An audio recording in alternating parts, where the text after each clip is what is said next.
I always hated swimming in lakes as a little boy. It wasn't the weird creatures floating around in the deep, or the thought of the odd pinching crawdad lingering beneath the sand, or the shattered glass of the drunken teenagers smashed on the rocks and left to the slow tide every morning.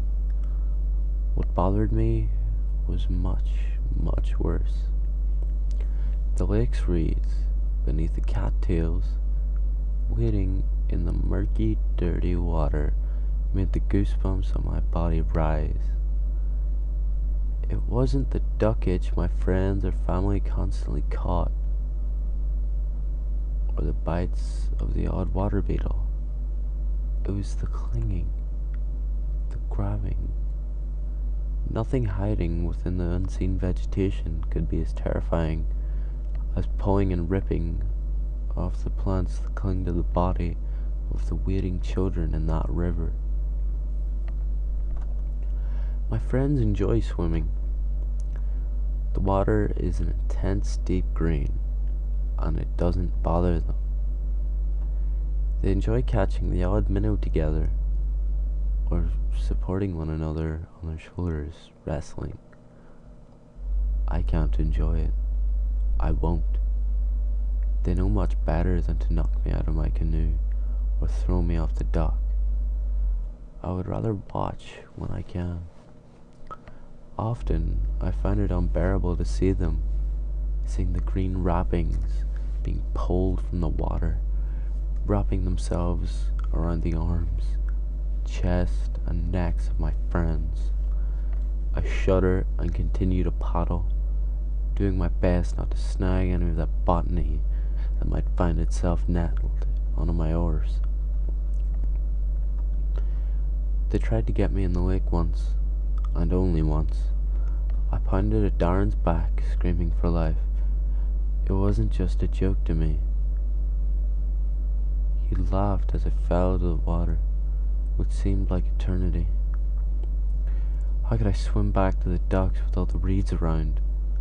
I regurgitated after surfacing.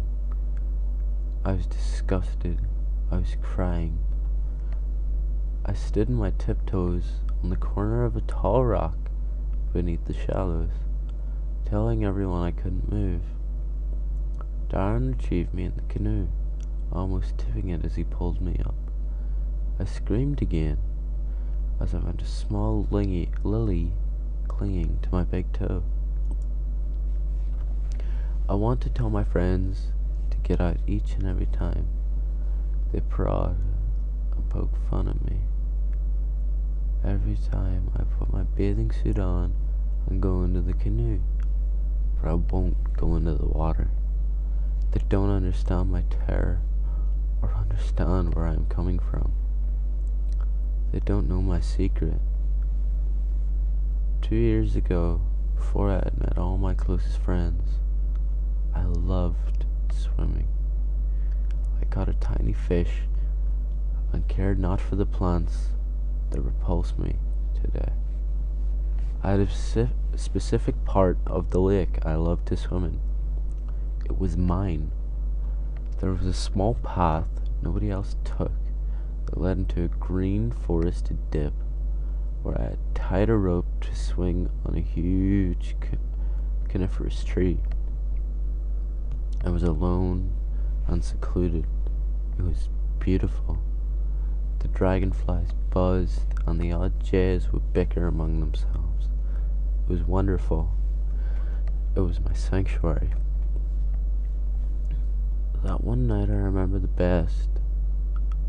I had gone for a run through the forest with my homemade fishing rod with corn as bait. I had just stripped and hopped into the water when my grandmother had called me on my walkie-talkie to get inside to get dried off. It was getting late, and I too was lit, but I couldn't get out of the water. I couldn't move. I was snagged on something. It gripped me hard around my ankle as I waited with the skills I learned in level 4 swimming. I struggled and pulled, trying to look down to identify what was wrapped around me. I pulled and pulled. It seemed to weakly pull back. I slowly began to get terrified. I put my arm into the depths to break what was around my leg. I couldn't. It was thick, like the branch of a tree, yet hard to grip. I grew into a panic.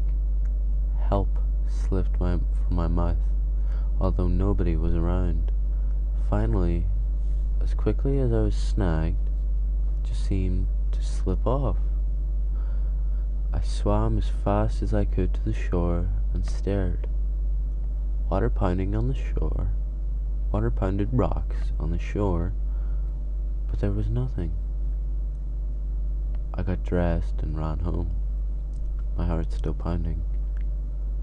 After a good night's sleep, some Sega Genesis, pancakes for breakfast, I ran out of my RV, ready to go swimming again. The jays cawed again once more. I ran around the paths through the forest, watched the odd scampering chipmunk or breeding dragonflies, till I was lost. I meant to get lost. It was more fun this way. I loved exploring, and I was too nervous to go back where I had been swimming before. I walked for what seemed like hours, just as I had when I found my first spot. But I was surprised. There was something else. I watched, hidden between the trees,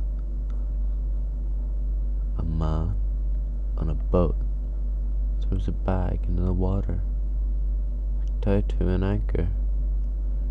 From the bag, I see a hand grasping for its life as it sinks to the depths into the reeds.